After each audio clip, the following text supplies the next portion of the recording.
This is our third video, and we're going to start in on our unit on projectile motion. You find projectile motion in everyday life, for example in sports. The military uses it when they launch shells. We can find it in all sorts of things. This is going to be an interesting unit because we're going to take a look at a catapult called the trebuchet. We'll program on catapults and trebuchets. And then we take the catapult out into the field.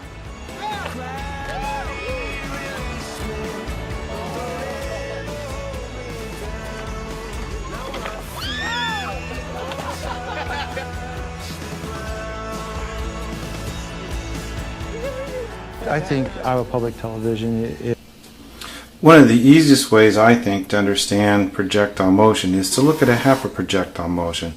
Let's say I have a table and I have a ball on the table and the ball is rolling horizontally, and let's call that velocity, which is a steady or average velocity, Vx for horizontal. Think of a graph. This is the x-axis and the displacement is x, and t for time. This describes the motion as it goes across the table. Now, as it reaches the edge, we know that this will have a projectile-like path, and the reason for that is that we have also another velocity which we will call v, but we'll call it y.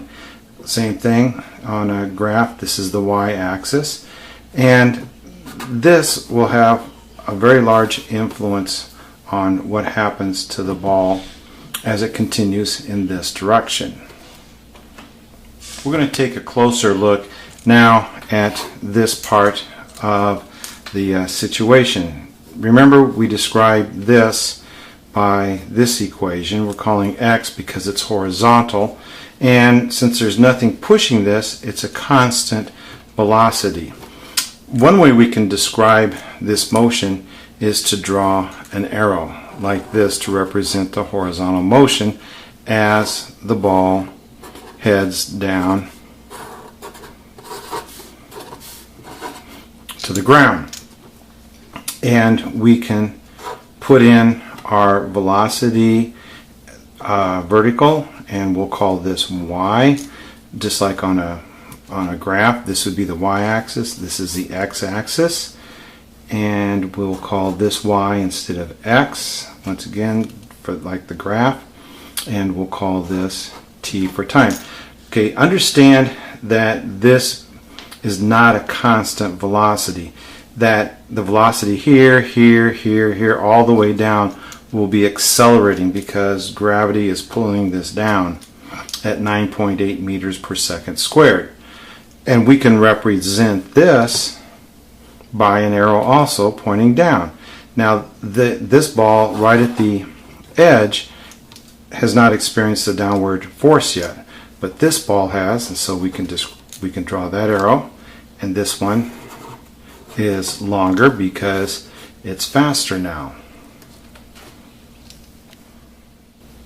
Let's take an even closer look at this. Let's just look at one event.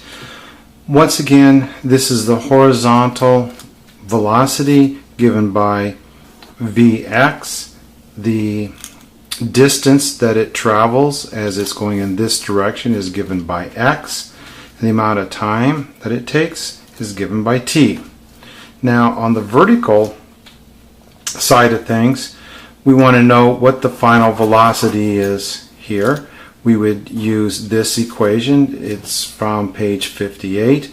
We're now just putting a label y in here so we know that we're dealing only with the vertical stuff. So vertical velocity final can be found by equating that with the velocity vertical initial plus g, which is 9.81 times the time.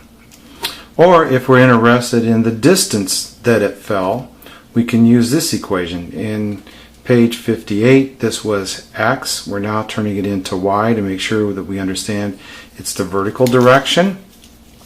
We have the initial vertical velocity, and that's times time, and then we add that to 1/2 9.81 t squared. And with these equations, you can solve virtually anything you want to know about this half projectile motion. I'm going to work out a problem in just a minute for you, but I want you to understand that if you can get this, then when we do full projectile motion, there's not much of a leap to solving this, because this is made up of two of these.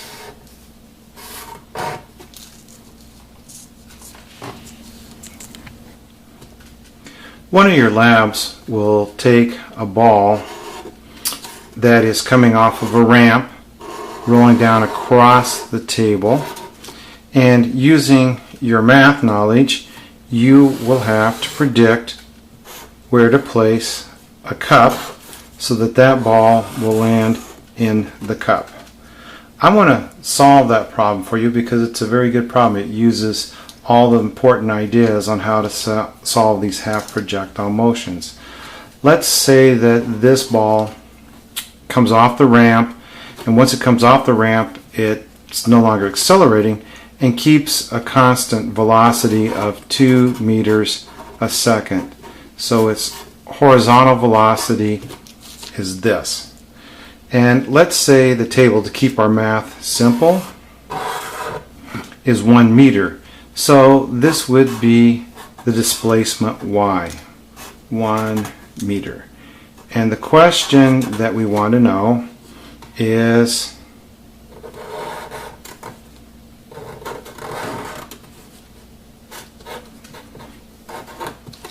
where will this ball land given this speed? The way I like to approach this problem is to put down the equation that will give you the answer. We're looking for x, and if you remember, this is the only formula for horizontal motion, or in other words, x. This is what we need to solve for x. Okay, how much do we need? How much do we know? Well, we know that the average velocity is 2 going in a horizontal direction. We want to find x. The only thing that we're missing is t. Let's go up here. This is what we know, and this is what we want to solve for, but we're missing t. Okay, but t is controlled by this. Now, to me, the easiest formula to solve that would be to come back and use this equation, and it may seem kind of nasty because there's lots of stuff here, but you'll see in a second, as we look at the whole problem, it becomes fairly easy. We know that y is equal to 1 meter. We know that g is equal to 9.81 meters per second squared. 1 goes in here.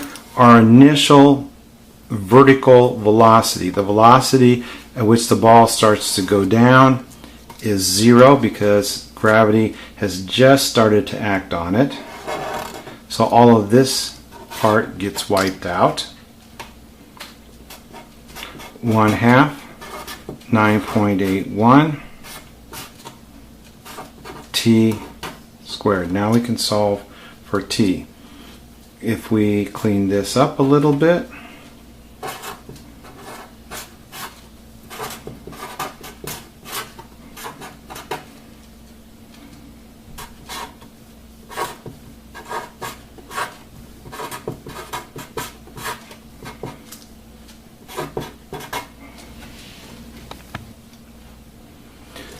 now we're ready to solve this because we can start filling in stuff. We're trying to find where the ball will land, so that's x. This is the equation for x. And we know that the horizontal velocity is 2. We want to find x, but we don't have t yet. However, we can get t because we have these 3 vertical things that we know about. If we use this equation, we can solve it fairly quickly.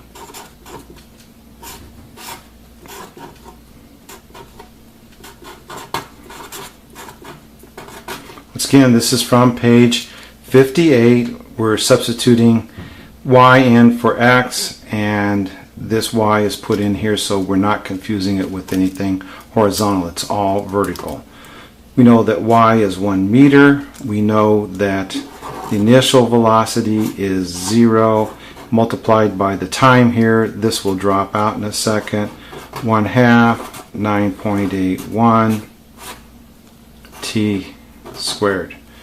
Okay, clean this up a little bit. 1 equals 1/2 9.81 t squared. And if I go through and do the math, I'm going to take t squared and just flip it over here, and then I'm going to take the 1 and put it over here, and this would be 1/2 9.81.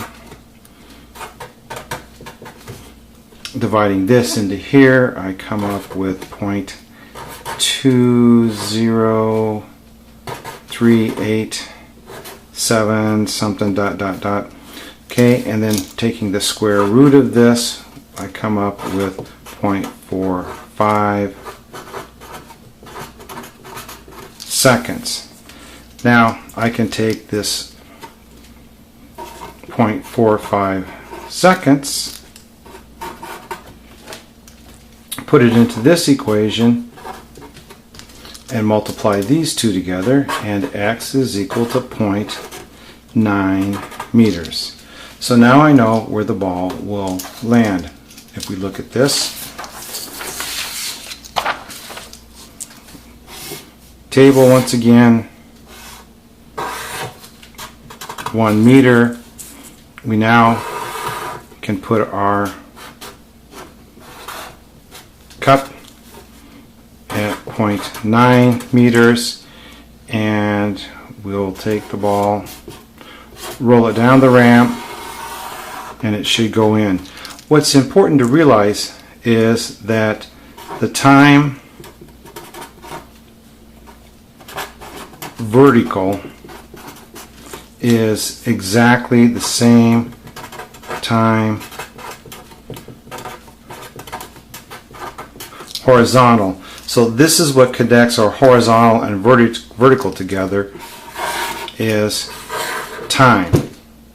And what controls time is the distance. If this table was higher, then you would have to move the cup out. If this table was shorter, you'd have to move the cup in.